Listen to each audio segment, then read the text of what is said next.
We're totally live.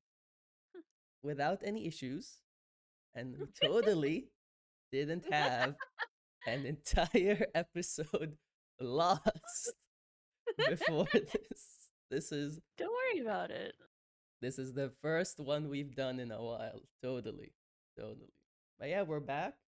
And technically, in the land of content, it's been a while. So, have you been, Aura?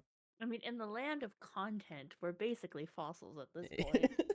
Um, We say this every time. And do we get better yeah, but at here it? we are. No. No, I'm good. Everything's been great. I love Yu-Gi-Oh! Go Rush, etc., etc. Mm-hmm. And on Go Rush, we've actually had a lot of stuff happen. Not Oh boy. only a recent, dare I say, I could say controversial, it depends on your stance or who you like in that finale. And then obviously, Go Rush World releasing and our first exposure to the Go Rush dub. Because, like always, Konami did it again, where we learn what the dub sounds like, not in like a trailer, not in like any sort of promotion. It's just when the game dropped. Again. I don't know how they keep doing this. It's so weird. It's really funny because like the trailer that came out for Go Rush World, the English trailer, didn't have voices. Yeah, it was Didn't have mute. voices. It was mute. You just had subtitles, and I was like, "What? What? Huh?" Konami, small indie company, by the way. Like, did they have them all in the studio and they're like, all right, do you need me for anything else? No, you're good, actually. We don't need to do any more stuff with you for the time being. I, I, re- Crazy. I really don't get it. But now that we're talking about it a little bit, we've had some, dare I say, almost a 180 turn and how we feel about the dub. Because our Oh first my god, yeah. because our first exposure to it was some of the worst Google Translate level of localization we've seen in a while. And then we actually heard it, and then it was actually pretty okay. It's okay.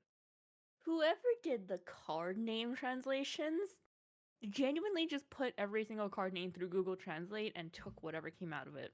Yep. Not even kidding. I wish I was kidding. I literally wish I was kidding, but alas. Alas. Um, but whoever was in charge of like the dub writing slash localization actually did a pretty good job. Um, and the voice director for the dub people also did an amazing job. Very, very happy and excited. I did not expect that Udius Udius's voice, I should say, would be that good. It would have been really hard to top our current UDS because Arthur does an amazing job. But so far, from what we're hearing, UDS is sounding great. Zuijo, or should I say Zuijo? How are you? Oh no, no, no, no, no, no. We're not saying that here. It's Zuijo in this house. Yeah, I don't know how they'll ever try to even compare to Sub Suijo. Maybe they'll just do their own thing, and honestly, maybe that's what they have to do. Unless they could go really that deep with him. But we'll see, because we technically have no way of knowing what Suijo's gonna sound like until they release a I'm dub trailer, which I'm is, so scared. yeah. Are you scared they're gonna give him an accent? Yeah, I mean, like, okay, we have been joking nonstop because of the fact that they pronounce it Zwijo. The in the dub that like they're gonna give Zwijo like a German accent or something because he's like the big bad guy and like you know how they dub these Yeah, guys. yeah. It's is not looking good. But like, would they go that far back to do GX level voices? or I Zuijo. mean, listen, the people in charge of the dub, not the voice actors themselves, so the people like in charge of like casting, direction, script writing are literally the exact same people that have been around since like Yu-Gi-Oh! Duel Monsters got dubbed. Yeah. Like it's still for kids. Like they're no longer called for kids. It's like they're now Konami cross media, but it's the same people. It's literally the same exact people. Oh my god. Could you imagine they give Zuijo one of those voices and then someone tells them, like, pats them on the shoulder, hey, this guy's gonna be like around the entire show. Are you sure you want to make him sound like that? Yeah, I'll be fine. No. I'm like, okay, I need to keep my expectations low. The way that I did with Go Rush dub. Yeah, yeah, So that like if they actually do sound good, I will be blown away and be really into it. Just like what happened with Udius. Like yeah. I am honestly like very happy with the way that they decided to dub Udius, and I'm speaking as like your number one Udius lover extraordinaire. Um I really like how they dubbed him. Loves Yudia so much. You're literally behind the current mod that like tries to fix some of the Google Oh Translate yeah, the card text. dub. Oh boy, that's another thing that we can discuss too. Oh Um, yeah, the changes, the dialogue, scene changes. Oh my god. I mean, Uh, we were joking nonstop that like they were going to make Zijo and Udius brothers in the dub, mm-hmm. um, to avoid the confession scene because it's not like we have had zero reason to ever trust cross media slash 4K. Like And so like I felt like it was a very like plausible fear that they would do this. we've seen their track record. Like dirtbag moment with Playmaker and I. Uh, Yuga and Luke kinda came out of it okay. Not as in the same way in the There's also sub. like Yeah. Judai and Yubel. I think that's like the biggest one. Um, I what mean, else? yeah. What else do we have from like the other series? I guess like technically the end of Zale with Yuma and Astral. Yeah. Oh, there's Nash and Yuma too. Yeah. Like Yeah. that Nash's speech to Yuma, that whole thing. Fucking ass in the dub. What else do we got? Yeah, and then you already mentioned Playmaker and I. Is there anything in Uh, Arc 5? I mean, talking about Arc 5 dub no, is rough.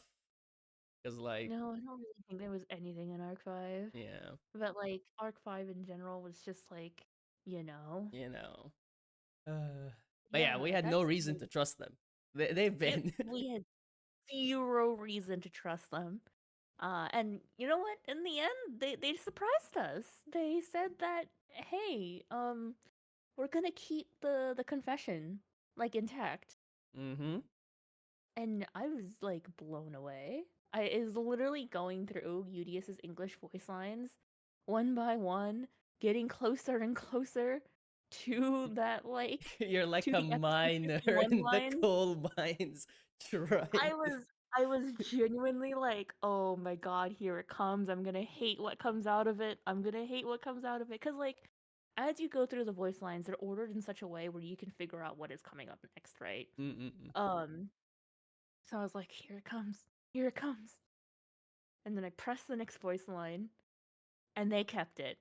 And I was honestly in a state of shock for a moment. It You were was just like waiting to hear the "I love you" as brothers, just like or waiting. like or it's not like or they don't even say the word love, Yeah, right? yeah. And it's like, "Oh, it's that part I've always liked about you," or whatever.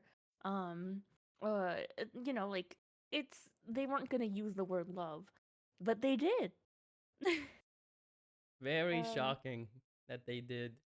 So I don't know if they like changed whoever person is like managing how they localize it, Or maybe they just like watched Go Rush and they're like, nah, I have to keep this. Maybe they're also into Zui Yudi Yaoi. So true. maybe No, they're a fan. the more like reasonable like real answer is that Konami is marketing Yu-Gi-Oh as like something that has like lots of like representation now. Oh yeah, like Cuz that little thing that they announced. Well, not they didn't announce. It was just like in some random it was in blog. like an interview, yeah. So Yeah. it was a like news magazine specifically for like TV stuff, TV and licensing stuff.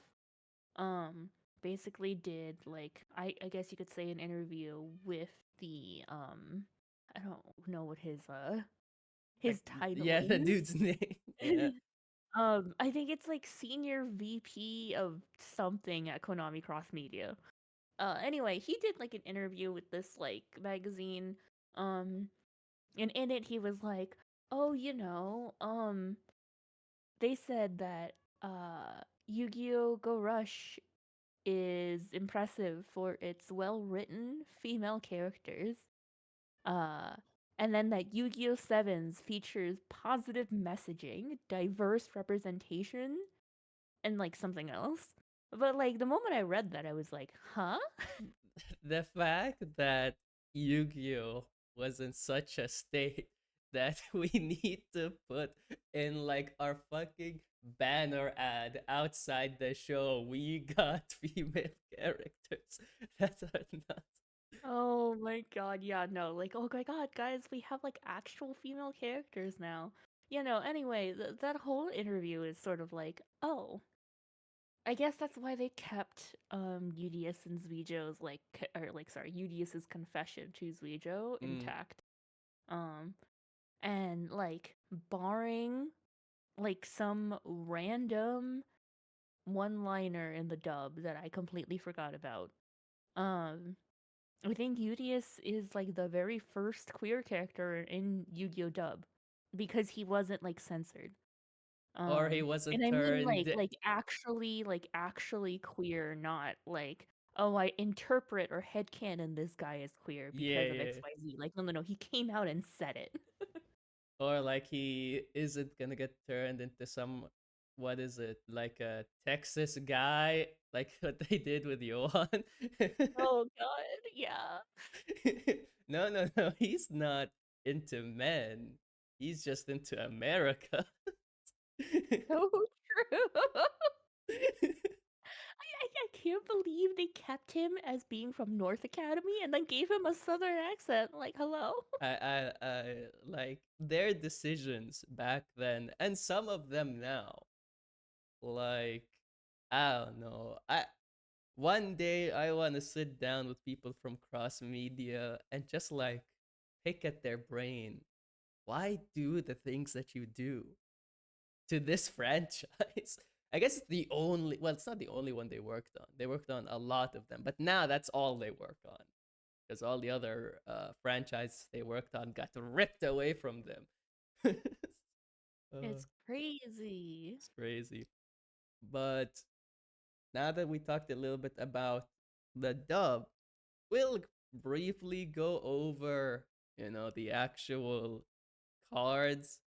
Because in Duel Links, for a little bit, as we go over it, they dropped fusions. They dropped a couple of Go Rush cards. Not that many, to be honest. And then the rest of the fusion related stuff were sevens. So, the Paladin, Dragiastar, and Metallians. Or Metarian, but whatever. So, how's your ladder experience been, Aura? You know what, Berlin, you go first. All right, I'll go first. So, I started by trying to play one of the Go Rush decks, right? Because, it's Go Rush World. I want to play Go Rush decks. And I think almost every single one of them, except literally Light Galaxy, is unplayably bad. Because Yuamu has nothing going on. Yuhi also has nothing going on. Point Tech is fun, but you'll just lose after using Tosseratos effect. And Rex is okay. I'm glad he's not limited in any way, but there's just not enough cards for like a Earth Machine Joint Tech deck. I know Joint Tech is already bad, but I feel like they could have released a little bit more cards for him. UDS, I think, is like, I don't think anyone can contest it. He's like the best one out of the three because he can search Secret Order. And even that's not even that crazy right now. It's just it's just like the thing the deck does because it has to have Secret Order. But yeah, for my ladder experience, it was just like what 80% Cyber Dragon, a couple of hero players, and then one-offs of like all the singleton fusion decks. So I had a great time losing to Cyber Twin a bunch of times because they sniped my negate attack. Hee hee. Hee hee hoo.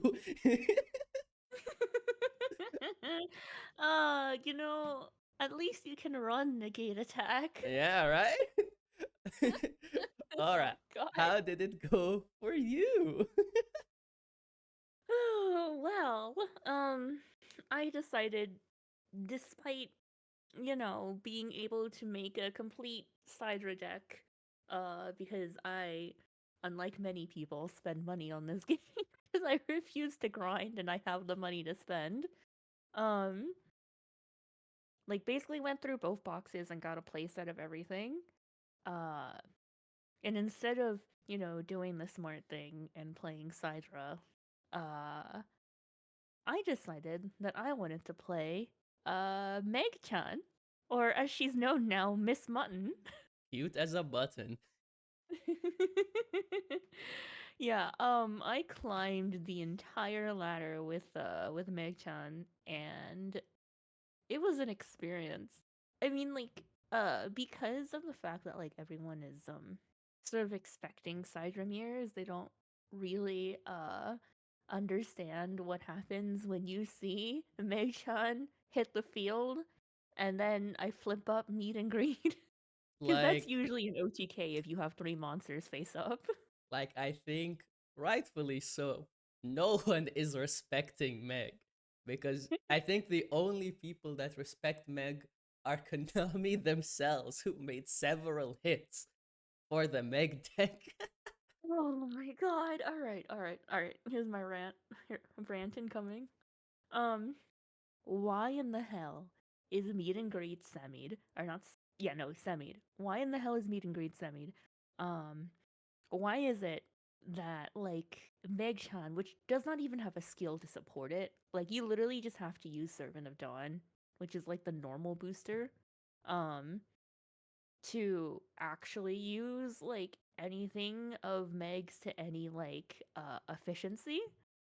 Um, so because meet and greet is semied, it means we can't run negate attack, which is genuinely one of the best traps, especially against Sidra when they make fucking the twin Sidra. And then I don't know why, but they limited Woolly Wonderland, the graveyard thingamajig, Yeah, the like trap to one.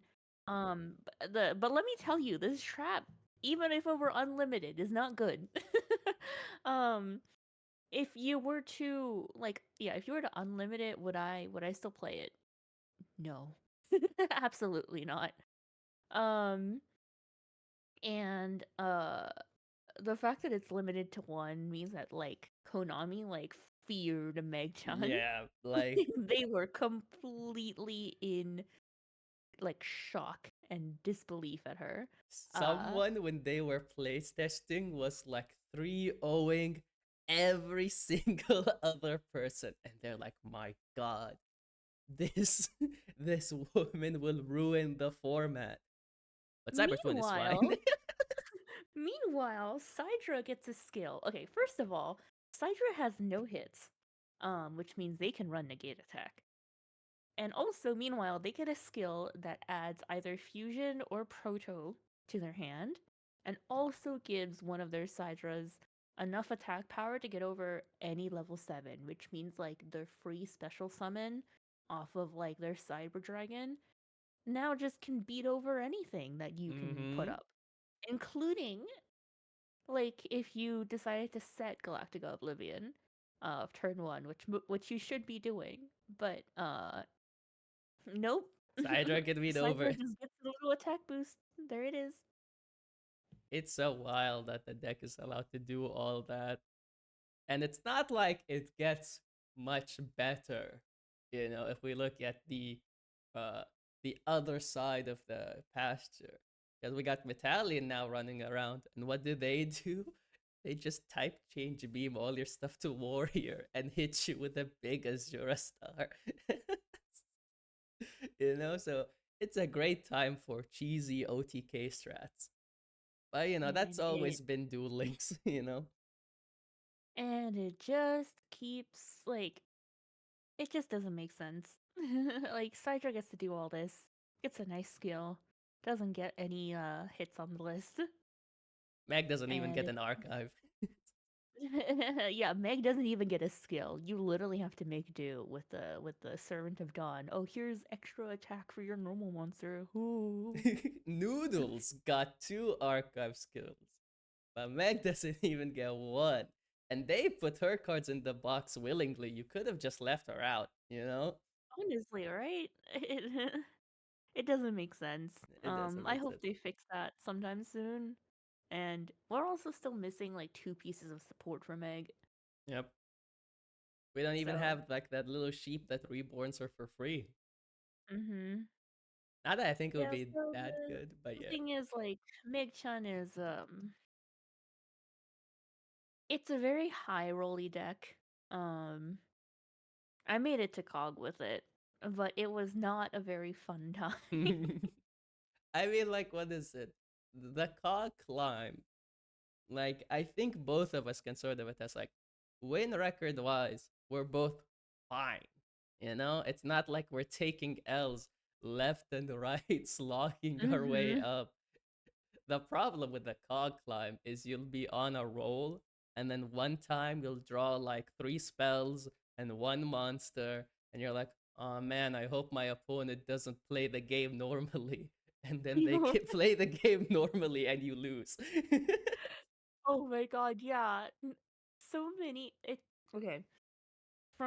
Okay, so I started in bronze mainly because I just didn't play Yeah, like yeah. any Duel Links before Go Rush World dropped. Um, so I climbed from bronze all the way to gold 5, and in the like however many matches it takes you to get up to that level. Mm-hmm. um, I don't know, is it like maybe what 2 wins in bronze, 2 wins in silver, Yeah, two or it's like three around, wins in silverish? it's like, yeah, 2 and then 3. And then it doesn't have as harsh of a, you have to maintain like a full streak. Mm-hmm. But from bronze into silver, into gold 2, I never lost. Yeah, the, Like the early climb is like, I mean like first of all it's super duper easy, but like even into like from silver to gold and then from gold 1 to gold 2 did not drop a single game. mm-hmm. Um I lost once at gold 2 and then I picked up a streak until gold 4. I lost 2 games in a row and then I got to gold 5. At gold 5 is like The I fun times. wish I wish that like Duel Links took into account like your win streak coming up to gold 5. Like even if it's just within gold cuz I had such a good win streak in gold. Um but no, I went 4-0, 4 wins, 0 losses in gold 5 like 3 times before I finally got the 5 wins in a row, and it drove me insane.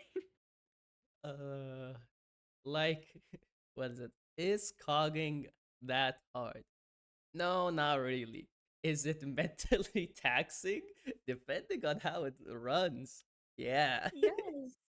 Oh god. Like it's not hard at all. It's literally just tedious. It's Yeah, just very, very tedious. like the best of one nature.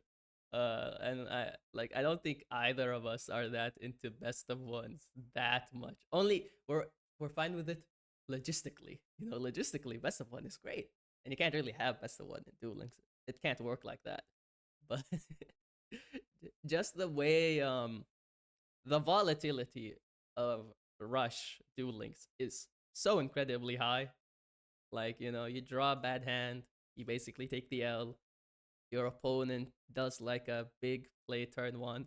Like sometimes, if I'm playing stuff like Paladin, I just make a Paladin, I hit them for like 5,000, and I tell them, okay, out my guy, and even if you out it, you die to SRM next turn. You know? Mhm. That's just the nature of how the format is. But other than that, Go Rush World has been very good, you know? I just hope poor Yuamu gets something. She has nothing. Oh my god. Blue Fang? Okay, wait, hang on. On the ladder. Okay. So the very few losses that I had on the ladder besides like the besides like the King of Games like grind, Yeah, yeah. like two of them were against Yuamu decks. I think it's because like no one is really respecting Yuamu right now. Um I mean, it's the same way I managed to get called with Megchan, right? Like no one's respecting Megchan. Yeah. Um but I've seen people use like Rush on Bluetooth or I guess Blue Fang now. Mm. Um as their skill so they can get like an extra copy of Bluetooth in their deck. Yeah. Um and like they just kind of run like standard dragon package, you know, like upsetter, setupper, or I don't remember what their Yeah, yeah, yeah, yeah. localized names are. The Sports Dragons, yeah. Yeah, yeah, yeah.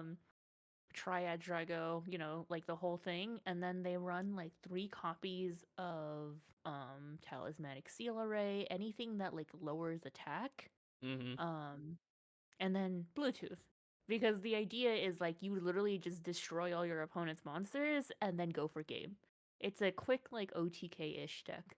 Um it's pretty effective. Like I said, I had like 2 losses against them on the ladder.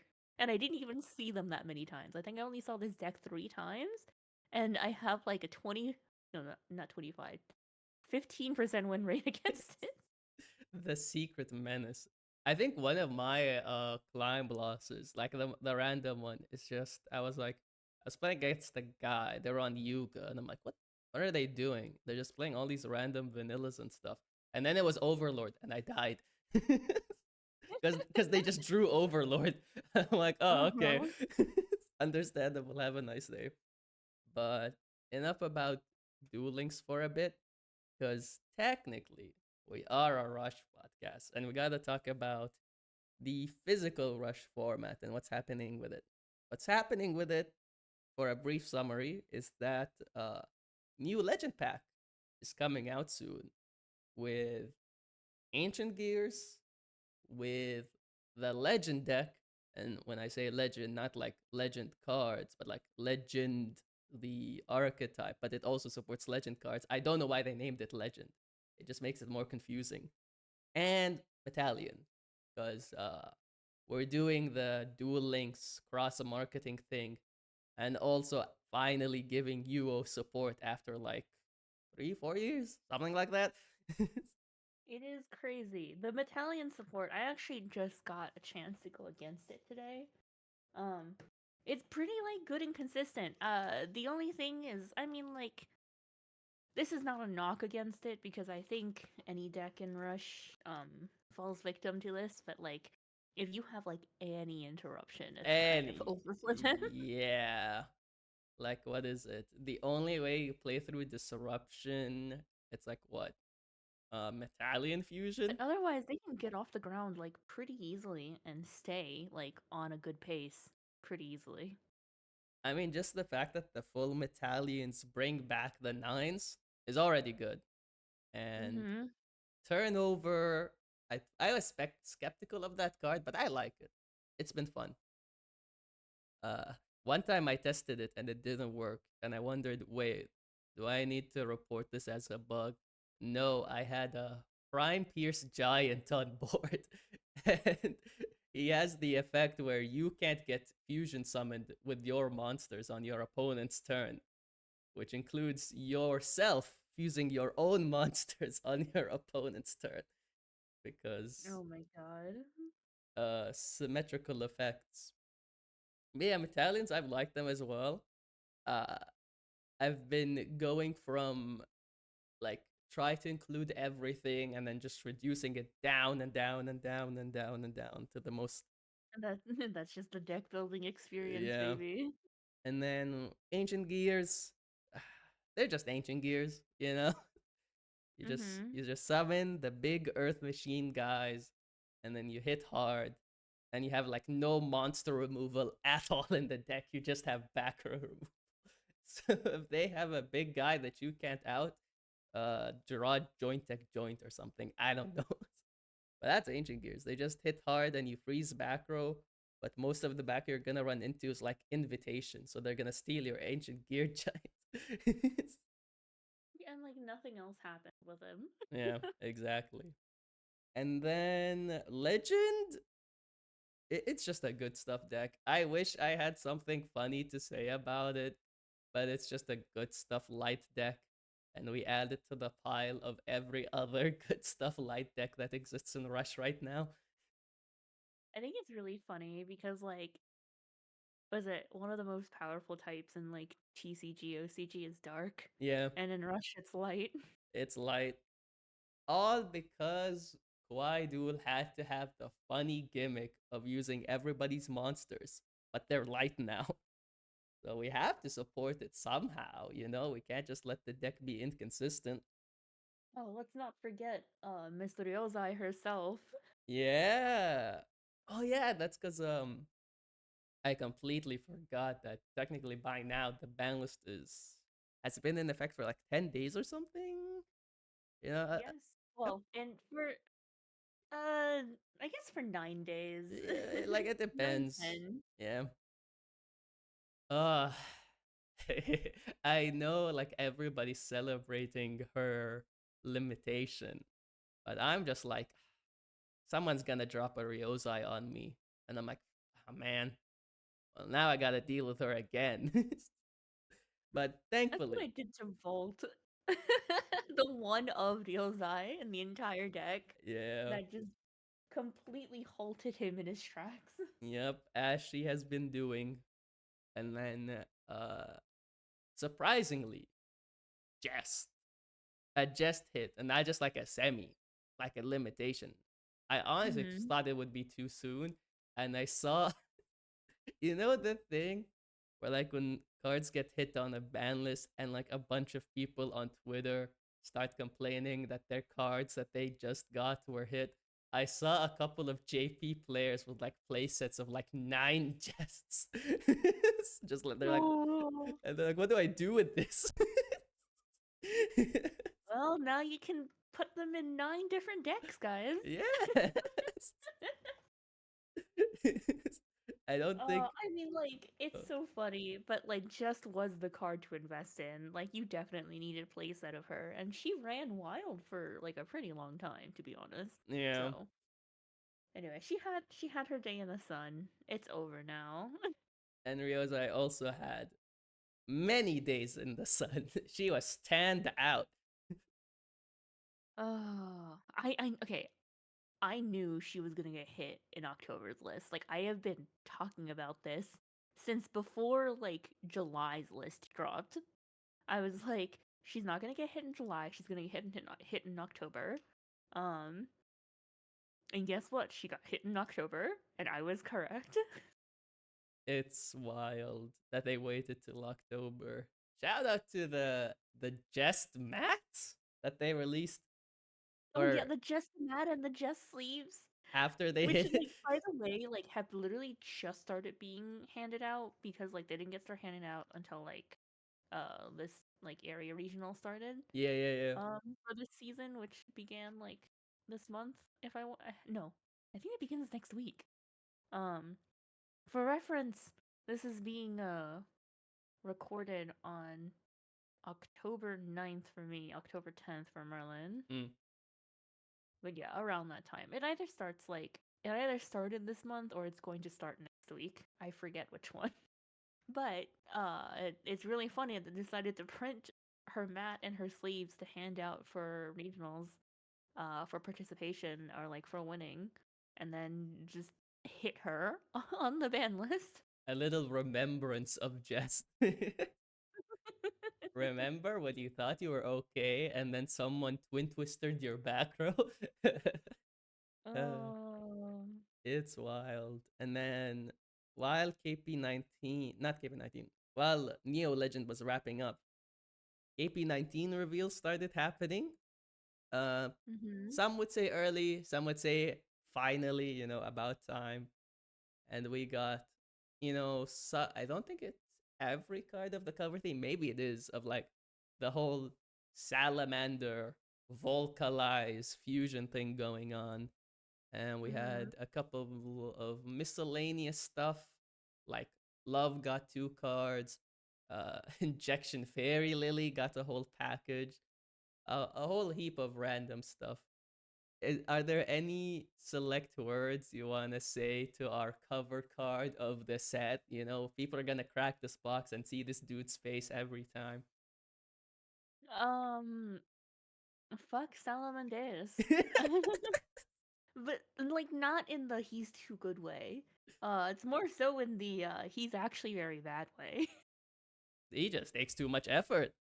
Just too much. Yeah. I have a feeling that like okay, no, he takes too much effort both to make and for the effect to go off. I mean, it's like uh what you have to put 3 maxes in grave, and then you need to summon the dude, and then like if you want the full effect, you have to have already max summoned. Which if you summoned Big Chicken, you're already. I'm shaking your hand. You did it. But I guess it. it's Uh, it's okay, so how do I say this? What how much room do you have in a 40 card deck? Uh because they're basically going, "Oh, okay, you're gonna have to run like a 45, 50, maybe even the dreaded 60 card deck 60, you in order say? to have all the room that you could possibly need to run Salamandra, um, and all the max pieces and like all of the pyro like cyclers." Yep. And you have to make the concession of, do I actually want disruption in my deck, or am I just going all in? I make the thing or I And the thing is lose. like Uh, do you have enough gas? And also, is Salamandeus even good enough to turbo? Like, the thing with turbo decks, right, is that the thing that you're turboing has to, like, either win or control the game on its own. Like, the moment you go into it, it has to be worth building your entire deck around it. And I just don't think Salamandeus is it. like, what is it? If we compare it to some other turbo decks in the past, I mean, the one that immediately jumps to my mind is Wonder and Seven's Geass. Because Wonder, all it asks you to do is fill your graveyard, find Wonder. What Salamandeus is asking you to do is summon Vocalize. Like if you're doing it like the intended way, summon Vocalize, you have Salamander in your hand and you have the fusion spell, and your opponent needs to have like at least one guy face up and maybe 2 monsters face down or something. Mm-hmm. So you can do the full OTK. All 7 Geass asks you to do is just your opponent played the game normally and summoned a 7 or higher. you know? Uh-huh. So there's a difference in what you're doing and what you're getting out of it. And something in the very same set that I feel like has an easier time of being a turbo deck is all the Ransamu Rhynac stuff that we got, which is like what? A Buster, Assault Rhynac, and Nebula Fusion. All are also in the set. Which, by the way, I have tested and I love. It's so um, good. it's basically okay. It's kind of basically just Wonder Fusion, but like reskinned and repackaged. Yeah, it's basically And one more of like a toolbox rather than like uh what's the word? like Rather than like okay, it can still OTK you. Don't get me wrong. It can most definitely OTK you. yep. Um, but it's more of like a toolbox. Like your extra deck is you will have to actually like figure out what you want to run versus what is not worth running because there's so many Rhinac fusions now. Mm-hmm. There's about to be more. So you kind of have to like make a decision like what does this deck want to do sort of thing. Uh, which is a very new concept for Rush players. Yep. I guess unless you were a Red Eyes player before, in which case, F. You know, in Red Eyes, it's like, do I make this vanilla that's like 28 or this vanilla that's 32? You know? Well, Red Eyes had that, they had a multiple one. But now, because Rhynak has his funny gimmick of all the cardinal directions, Power just hits hard, Assault pierces like a lot. Buster Rhynak, at first I was like, wait, all he does is pop a face down and get really big? That seems kind of underwhelming. It's not that underwhelming. It's actually kind of good that he goes that high and pops a face down. You know? Oh yeah. Especially with five-headed dragon being around. Yeah. And if you have ways of putting stuff face down, like False Sun, you know, it's he's looking more good by the day. So the Rhynac stuff, I'm very impressed with, and we'll see how the rest of the set shapes out. I think the only stuff that's left is like the big thing is gadgets, and we'll see how they turn out. You know, if they're actually like Mhm. their TCG counterparts, or they do their own wacky thing with excavating. We'll see how they make gadgets work. But with card stuff now done, we can finally go back to talking about the anime, but not the dub, but the sub, because Ah yes. it's anime time. And last time we were here, uh, it was like what, that dark matter or dark meister stuff. But now, we're almost entirely past it because everyone's favorite guy, Otis, is back and like here. Like not like the Otis you're thinking of. We got a new Otis. Oh, okay. So I think we represent a very Minority. yeah, minority opinion on Yuhi being Otis. Because it seems like from a lot of people that we've spoken with and have seen takes from, haha, quote unquote, Mm-hmm. um, that a lot of people did not like really enjoy that Yuhi became Otis. And so I guess and now like the thing is like everyone is sort of thinking about the fact that oh he's not gonna be Otis like forever. He's just there's just gonna be an arc where everyone has to get him back to his senses or whatever. Which in essence I kind of agree with. Um, I mean I was the one that put forth the idea in the first place. Yeah. Yeah.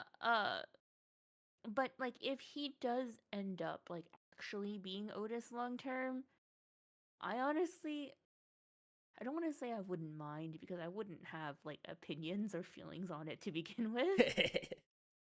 Like, oh yeah, that happened. All right. uh, I think the whole negative reaction to Yuhi Otis is mainly just like nobody who likes any of their characters. Like, if you have a character in Go Rush that you like, the last thing that you'd want is for them to be Otis, you know? And You to, know, unless your name is Dylan Yu-Gi-Oh everything who yeah, loves exactly. Otis. Yeah, exactly. He'd love to be in his shit.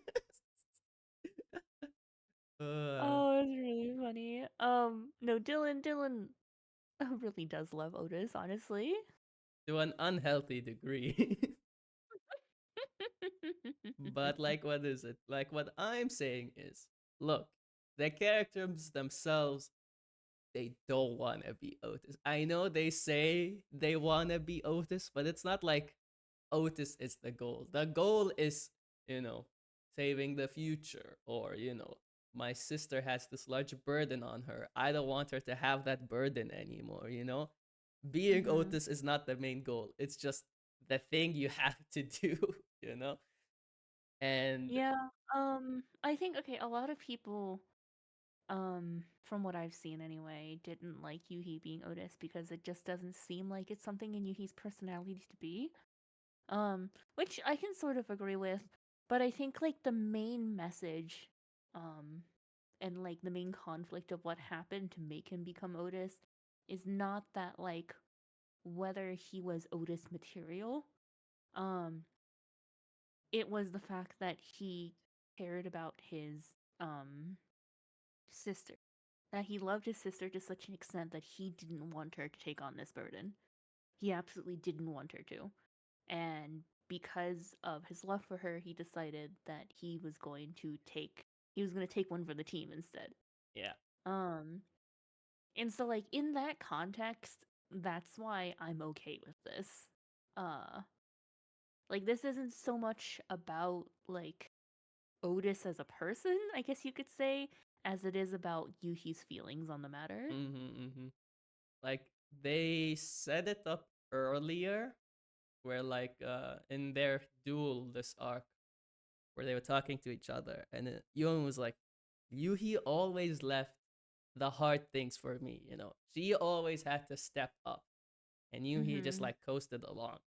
So this is basically the payoff for that, where Yuhi, finally stepped up and made the difficult decision for himself. He found that resolve that everybody was sort of like alluding to.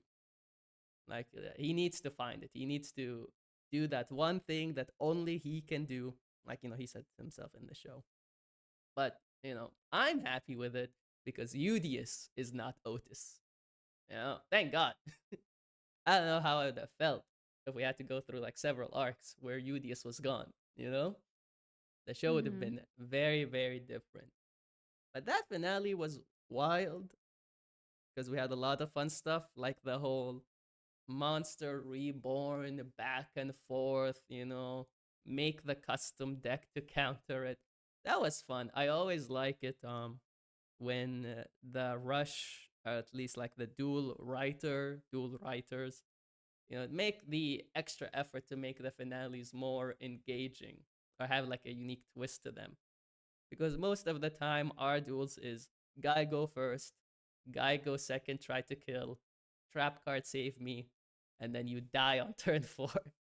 That's usually the structure of how it usually is. And Mhm. technically, this duel was the same structure. It's just, they had the twist of Monster Reborn in it. So at least in that regard, it was more engaging. And then we had the end of the episode with Yuamu reaching out to Yuhi as he slowly lost his memories. A bit of a tearjerker moment. It, it's weird talking about these episodes uh, afterwards and not in the Mhm. moment, because the nature of how we are part of the sub team, it means that we look at these episodes multiple times, you know?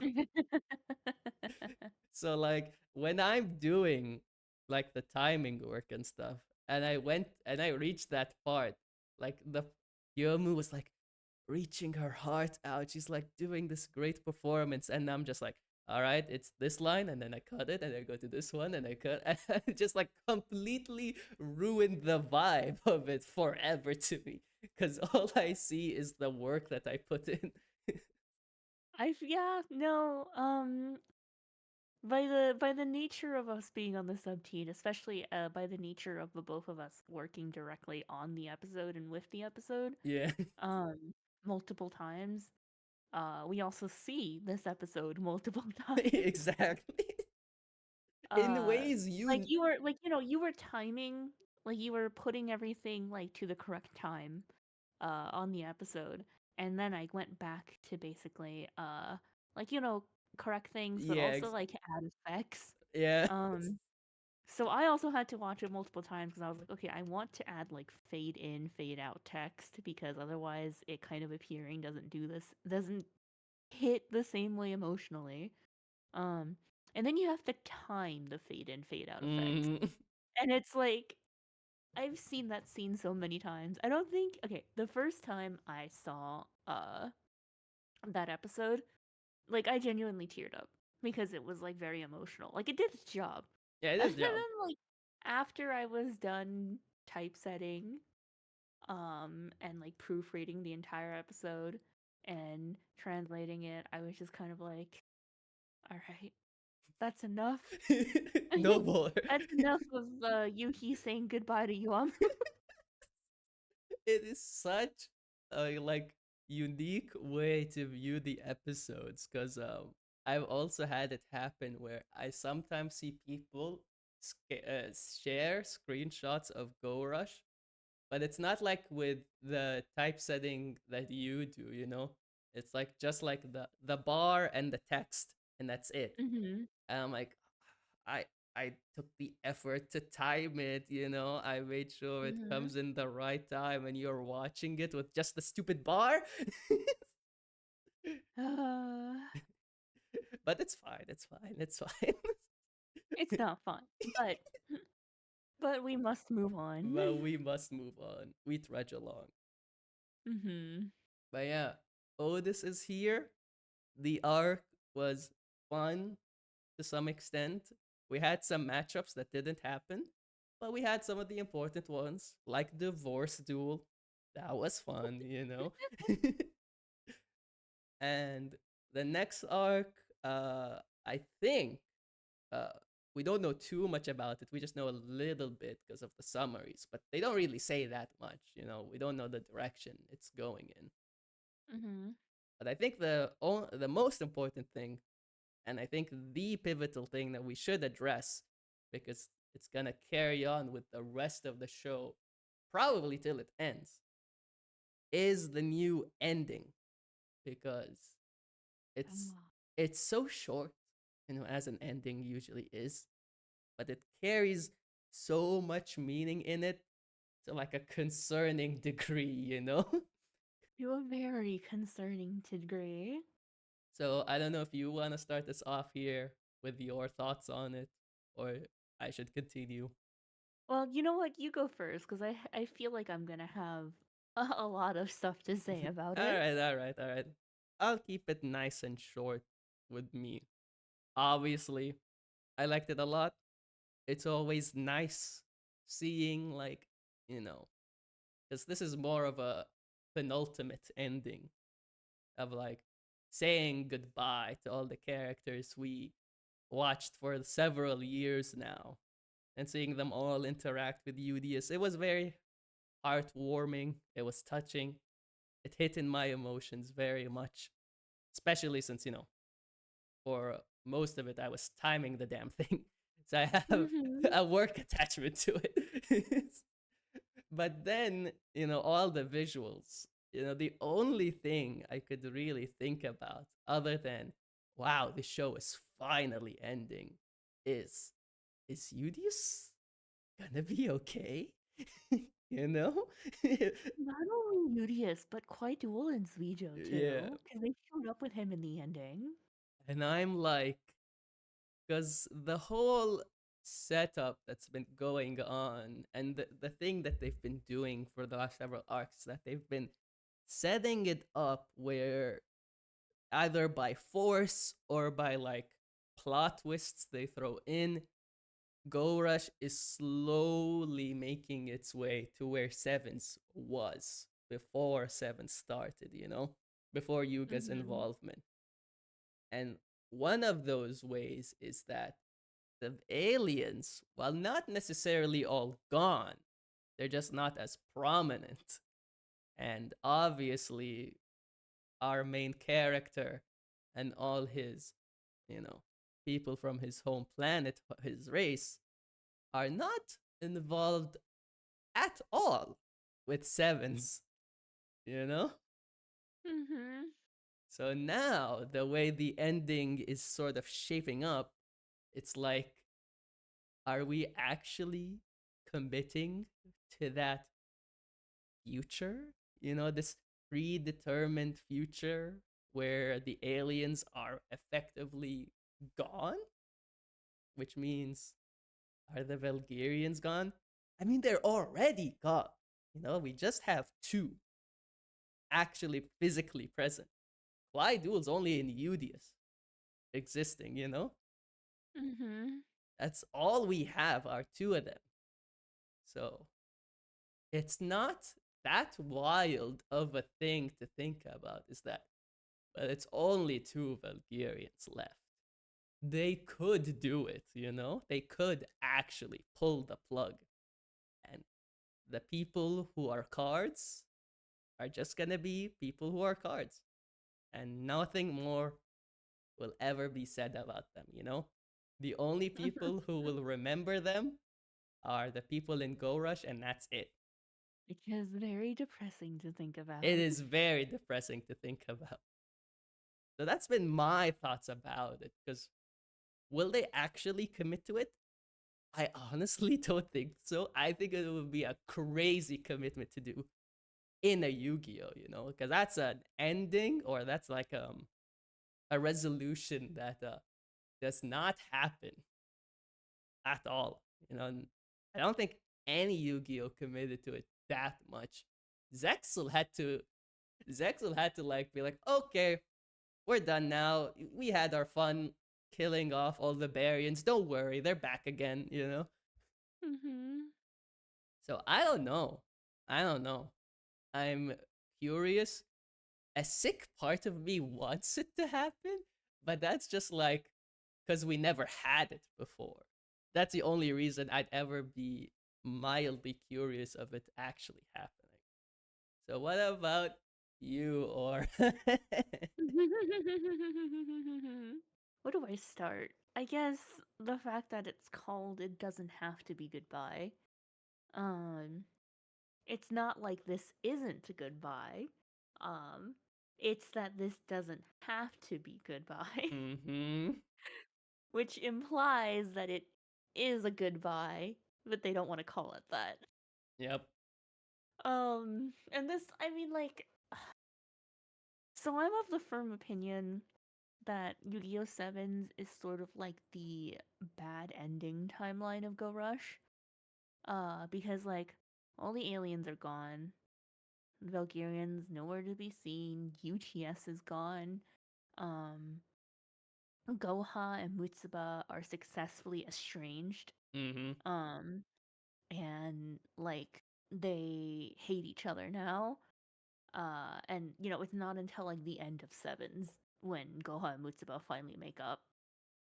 Um, and like we see all of these futures for our characters sort of like laid out. Um, to, you know, something that is like one predetermined and just two just kind of really sad overall, right? It seems like everyone like I mean it makes sense like over generations and generations and generations of people that like the same families aren't going to like be on good terms or even speak to each other after a couple generations. Mm-hmm. um but it is very sad because, you know, like I said, Asana and Yuna, this implies Asana and Yuna never make up ever again in their lifetime. Yep. And the thing is, like, their lifetime, these girls are 13. Yeah, they're basically These girls just are starting. 13. Within their whole lifetime, they still have at least, like, what, 60, 70 years to live their life. Which means, you know, like, for the rest of their lives, they never make up again. And they just kind of drift apart forever. Their families like hate each other and carry this hate on for generations until sevens. Mm-hmm. Um, no Valkyrians, like I said, UTS is gone. Like all of this stuff, right? Like it is a little like played on the nose with how bad like going towards sevens is for everyone else. Like, um, when Phaser and Yeah. Rovian and London and Manya and all of them were like planning their little revolution, they were all just kind of like, well, we don't want to go towards a predetermined future. And like, while it's a little like played for laughs, very dramatic for no reason on the nose thing, I agree with them. Like, why would anyone, knowing what the future holds, and it doesn't seem like it looks like it's anything good, want to head towards it? I mean, obviously, Yuamu and Yuna have their reasons, their reason being one person. Yeah. But, like, everyone else is not on board with this. Like, they recognize that, like, going towards that future is not good for them. So I went on like a huge tangent, but all of this to say, is that I really hope that UDS doesn't actually go. Um, with it doesn't have to be goodbye. And it is very emotional watching it because it's literally like every character in their own way sort of saying goodbye to UDS. Mm-hmm. Um, it doesn't I feel like it doesn't look that way at first. What really sunk it in for me is like the handshake between him and Phaser. Yeah. Uh, yeah, because it's like everything else, they're just kind of like speaking to UDS, right? Rovian's playing him a song. He's looking at the Luke's manga with the curry bread. Mm-hmm. It just seemed like normal interactions, but I just for me that handshake is was like, oh wait, this is like an actual goodbye. Because like, why else would you shake hands? Don't you just when you're having a bit of a laugh, bit of a banter with your friends, just shake A your bit of a hands banter with Phaser. He just decided to shake hands. in the middle Um, of it? yeah, and then immediately after Phaser is like his interaction with Epoch, and then after that it's like the shot of him, Duel, and Zvijo, and you get blasted with the you. It doesn't have to be goodbye, Mm, and I'm like, oh, they're going, they're going. yeah. Where are they Anyway, going? Who knows? to death. They're going. they're going maybe to they the afterlife, I guess. maybe they're just going back to space, They'll be off and I live. wish that were the case, honestly. It okay. I think one of the best ways that this could possibly happen, um, like if they do have to go. Obviously, I prefer if they didn't. I prefer if they didn't, but if they do have to go, I would want sort of like a UDS, Lijo, and Kwaiduo, who are literally like the last three remaining Valkyrians, um, decide to go and I don't know, figure out a way to revive their race or whatever. Yeah. Um, I don't know how it's gonna work out with Suijo because, like, with Suijo in particular, he sounds like he's kind of already accepted that their race is extinct. And he's just kind of like chilling out until then. It's But weird with Zuijo, yeah, specifically him. yeah, I have a feeling they'll probably elaborate more on him. We still have like what 20? Yeah, we still have 20 more episodes, so we still have a long way to go. Yeah. So they have plenty of time to elaborate more on Suijo if they need be.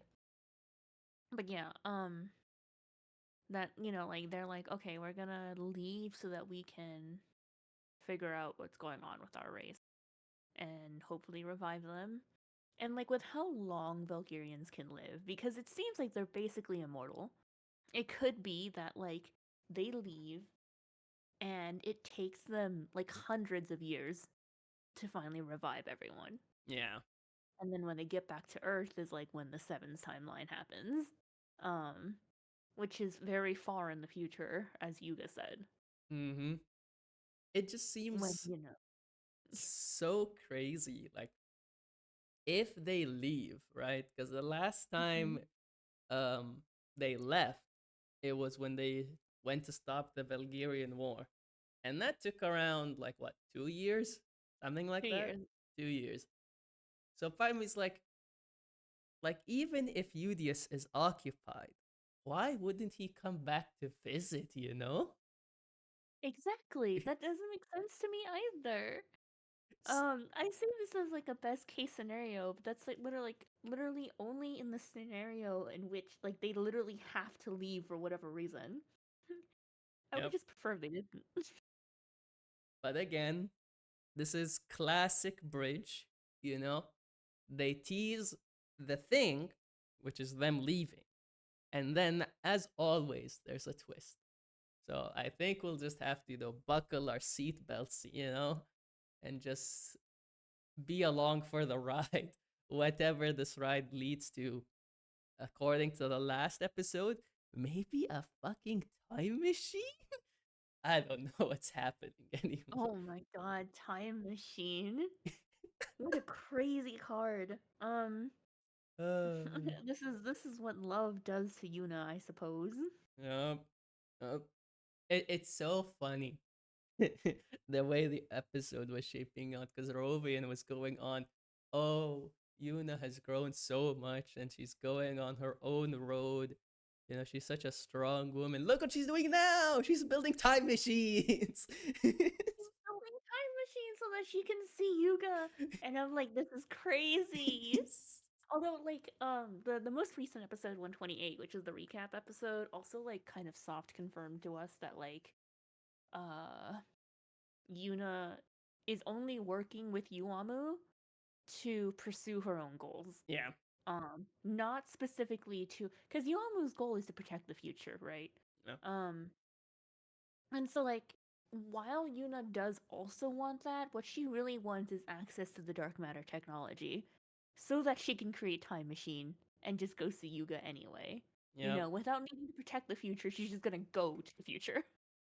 See, this is why the divorce hurts. Because, if Asaka and made up, this wouldn't have happened. Well, maybe it would have in secret, but, Yeah.